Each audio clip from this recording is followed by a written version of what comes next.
Hello guys, welcome back onto the channel. This is the first in a series of videos where I'm gonna be racing online with the HUD completely turned off. I'm gonna be calling this series No HUD Online Racing. Yeah, creative, I know, but that's the best name I could come up with. And at this point in the game, I've raced on every single camera angle that's available. So I've raced in chase cam, HUD cam, cockpit cam, first person cam, you name it. And all of these, of course, had the HUD turned on. And I have a few things to talk about this experience because it opened my eyes to a lot of different things that I had never really noticed in the game or even paid attention in the game in general. Now, first things first, when you turn the HUD completely off in this game, as weird as that may sound, it makes you lose your sense of space. You don't have the same spatial awareness as you do when you have the HUD on. And I know it's weird for me to talk about that, but when you turn it all off, you probably understand what I'm talking about. You have no idea how far or close you are to cars that are alongside you, and the only way that you're able to check that is via the side mirrors. And some cars have more accessible side mirrors, others require you to turn your virtual head to the side so that you can see better. Some cars have the rear view mirror, some cars don't, which is quite scary if I'm honest. And another thing that differs is that you have no idea how your tires are doing, you have no idea how your fuel is doing, you have no idea whether or not you got penalties. So all of these combined creates for an entirely different experience. It's weird. So I did a bunch of races yesterday. Those were the very first ones that I did with the HUD completely turned off. I've been playing the game with the HUD offline just so that I can get a better idea of what to expect, but it's a completely different beast when you're playing online.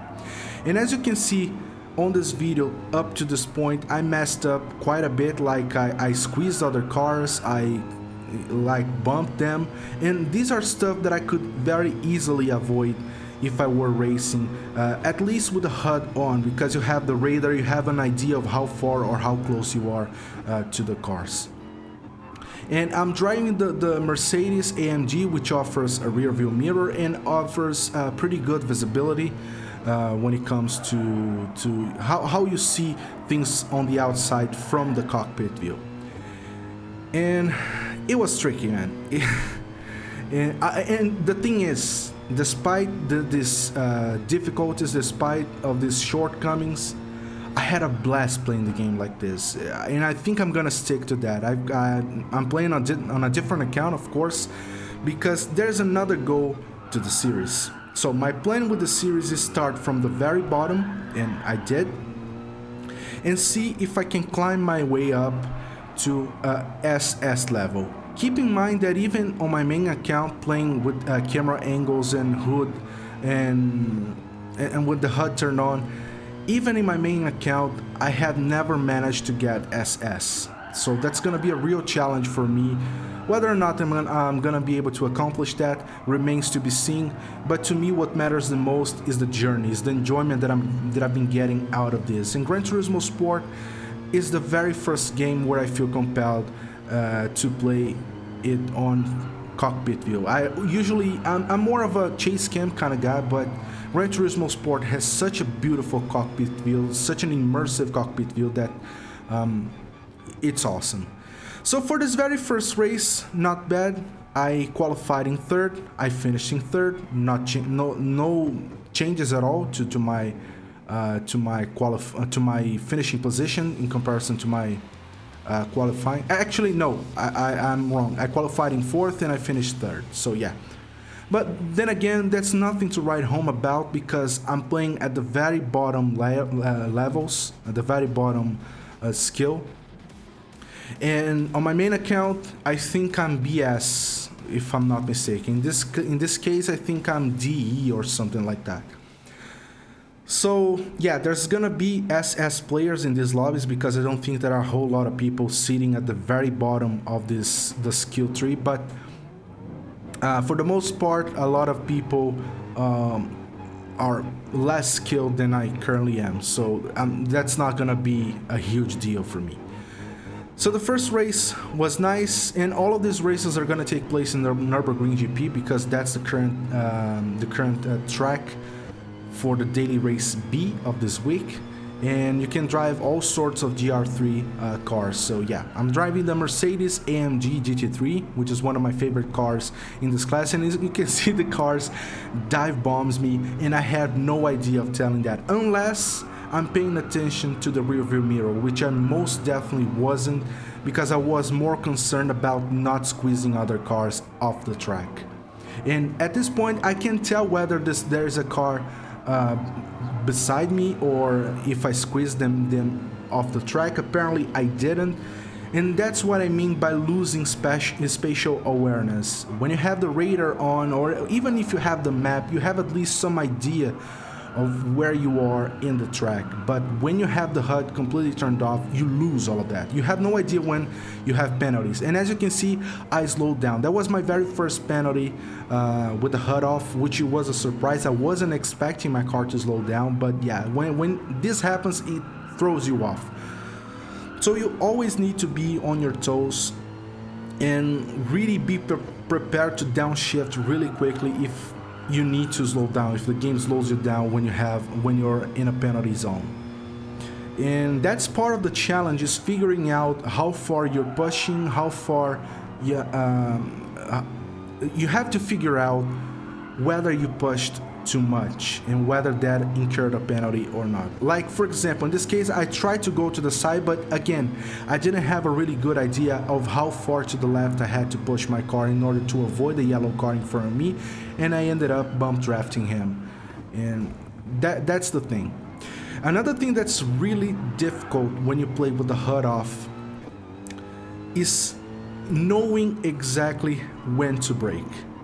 Now, I know, again, this is gonna sound weird because in theory this shouldn't change too much, because you have to base your braking points on references that you have on the track, right? But the thing is, when you're racing with the HUD off, you have so much more stuff to pay attention that you end up missing your braking points quite more often, as you're gonna see in the spot right here. I braked way too late, and I ended up pushing this car. I kind of felt bad because that wasn't intentional, of course. At least in my case, it's never intentional. But that's what happens, and that's mostly because I couldn't see the braking board off to the right side in order to brake when I was supposed to, and I ended up hitting him full on.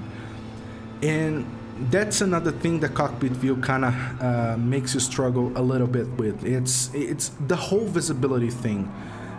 You can adjust, if you go into the settings, you can adjust how high or how low you're sitting inside the car. And you can adjust how far or how close you sit to the steering wheel. But other than that, you don't have any other adjustments that you can set up in the menu. And some people might like it sitting a little bit higher. That's my case. But even when you're sitting a bit higher, depending on the car, you're not gonna have a lot of visibility on a ground level. And that's why you tend to miss a lot of your braking points. If your braking markers are sitting off the sides of the track on the ground, chances are, depending on your car, it's gonna be really difficult for you to gauge when you should brake or not. So for the second race, again, not an amazing result. I don't think it changed that much, if I'm honest. And I'm playing on the Asia region. I have no idea of how good the people in Asia are.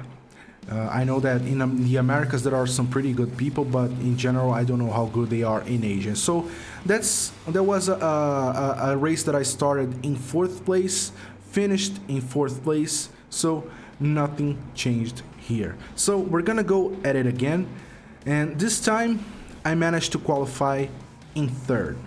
So Again, same track, but this time around I'm using the Porsche 911 RSR, which isn't a car that I'm very familiar with.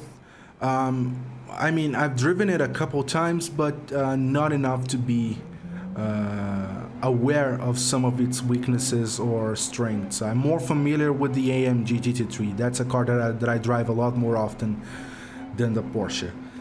But I noticed that the first place, the person that's in the first place, they have been winning all of the races that I was taking part in that night, and I figure, well, they're using the Porsche RSR, so it might be a good car for this track. But of course, that doesn't mean I'm gonna be as good as them. And as you can see, I got punted off.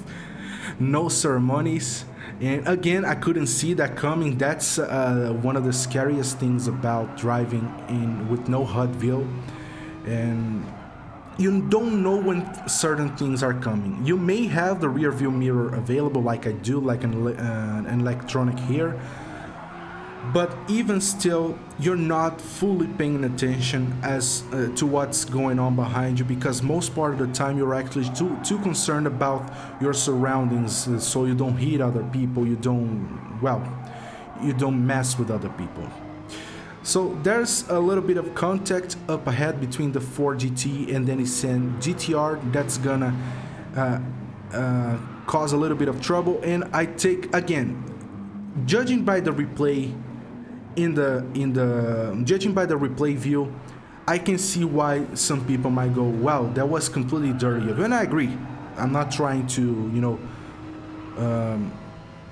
to ignore the fact that I lunged pretty bad that poor guy. But again, that comes with spatial awareness. I had no idea how far I was to the car to my left side, and I just went in without having any idea of what sort of trouble I could be causing that other guy. And as you can see the replay, I did push him a little bit wide. But of course, this is all part of the learning process. I figure that the more I play in this way, the more I'm gonna learn, the more I'm gonna get used to playing with this current setup. And when looking these cars so close to you behind, I know that there's a car behind me, but at this point I don't know if the car is to my side or not. Of course, that's why I looked to my right side, but like I said a few minutes ago, there are some side mirrors that are more accessible than others. In the Porsche 911 RSR, it's not as accessible as the AMG GT3. And as you can see, I got hard resetted back onto the track because I cut the corner there, again, not intentional. But I had actually forgotten that in these lower rated lobbies, if you cut the corner really bad, you're gonna get a hard reset, which doesn't happen when you're playing on a higher level lobby. So again, this guy took it very cleanly despite what I've done to him on the previous lap. Fair play to him, because he could have very much gone for a revenge move there. I bumped him, again, not intentional. This time around I have no idea why he braked over that section. You're not supposed to brake there, but maybe in the Ford GT you have to brake a little bit, I don't know. But he did a really nice move overtaking me over that corner, and I'm happy that I managed to hold on my own over there without squeezing him out wide. I nearly lost there. Again, I got on the gas too early, so I'm speeding up the race here because not much happens. And I changed to the replay camera view here because, again, I took the inside, but I have no idea how far to my left the Ford GT is. Thankfully, he overshot the corner and I managed to take the corner properly. But there was a good chance over there that I could end up pushing him off the track. But I cut the corner just a tiny bit there, got a 1 second penalty. While I was playing, I had no idea I had this penalty. So that's gonna be another surprise when I go through this penalty zone. My car is gonna slow down, but this time around I was prepared, so I shift down fairly quickly, so I didn't lose as much speed as if I had stayed in third or fourth gear. Now we're gonna cut ahead just a tiny bit. There is this, I think it's a Peugeot, they're all over the place, and that makes it even more scary. when people are going all over the place and you're in chase cam, for example, you know how to avoid them. You know how far, how you have an idea of how much space you have on the track. But when you race like this, you don't know. You have no idea of how far you need to turn your car to the right, how far you need to turn your car to the left to avoid them. So that's a problem that you need to learn to deal with. And you're gonna see a really beautiful move on my part here. I take on the inside and I got through fairly clean. I'm proud of this move, if I'm honest, especially given the conditions that I'm racing in. And I'm kind of curious because this race didn't have tire wear or fuel consumption. This is a clean race, so that's not a big problem. Well, I don't think there is a tire wear, but fuel consumption, I'm pretty sure that there isn't any. So I'm pleased with the result because I managed to hold my own, but despite not improving so much in regards to my qualifying position. If anything, I finished a place lower than what I started in. But yeah, we're gonna give the Porsche RSR another go because I felt that that race wasn't enough for me to get to grips with how the car handles, where I'm supposed to brake. And keep in mind that I'm doing this all on the spot. I'm not practicing. The only time that I'm practicing between races is the very small spot that you have to do the qualifying lap time, and that's it. My qualifying lap time wasn't great. I have so much to improve on this track, and this track is not my strong suit either way, so it's not because I'm racing cockpit view with no HUD that my lap times are bad. They are naturally bad in this track. So we give it another go, and as you can see, the first place is dominating every single race. There's not a single race that this guy hasn't won. And this Lamborghini Huracan that's to my left side, it was to my left side, now it's behind me. He's a strong second place finisher. And it just goes to show that these guys are nothing to mess around with.